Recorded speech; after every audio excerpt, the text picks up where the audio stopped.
This is in the Guinness Book of Records, and it's my electric shoe. You have devices inside there, and when you put your foot down, every time you do that, a little tweak of electricity comes through and is injected into your mobile phone battery, which is in the side pack. My name is Trevor Baylis, and I call myself an inventor. This workshop is where it all began. This is the graveyard of 1,000 domestic appliances, if you understand me. I'm known, I guess, for making the clockwork radio. That's how I wound it up. Be interesting to see if it still works. Yeah, I was watching a program about the spread of HIV/AIDS in Africa, and they said the only way they could stop this dreadful disease cutting its way through all those places was through radio, a means of communication. But there was a problem. Most people in Africa didn't have electricity, and the only other form of electricity was in the form of batteries, which were horrendously expensive.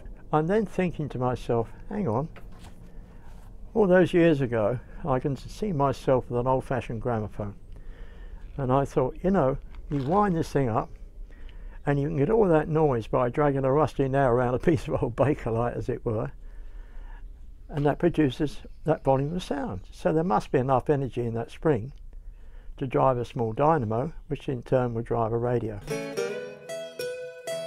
I've only got one arm, okay? Here's your bottle. That goes there. Now you can undo the top, okay? I'll tighten it up, then undoes it for you. Here we are. Everybody's doing their own version of a wind-up torch radio and so on and so forth. What they do is circumnavigate your invention. Like, the handle turns this way, right? They make it so it goes the other way.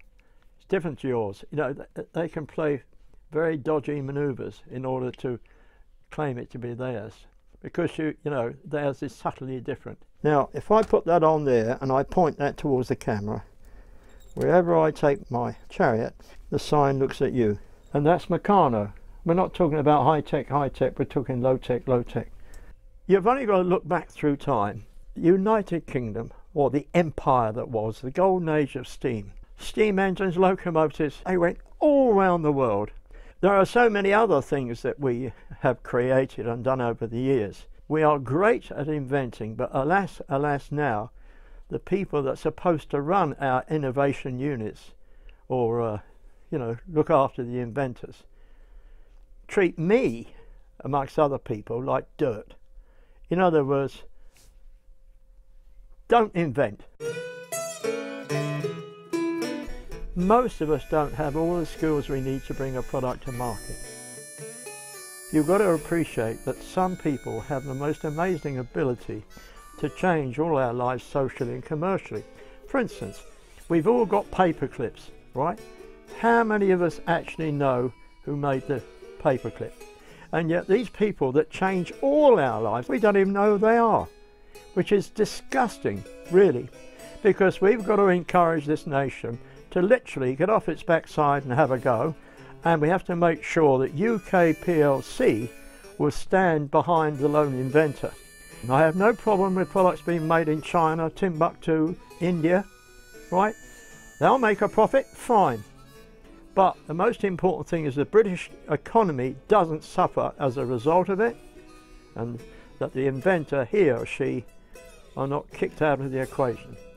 Now, if we do it that way, and we make the theft of intellectual property a white-collar crime, it could be an everybody wins situation. We've got to try and get the patent system to be a universal thing. We don't want to go to a country and they say, "I'm sorry mate, we don't do it this way." Because there's no point in having a patent office if it's not a universal system.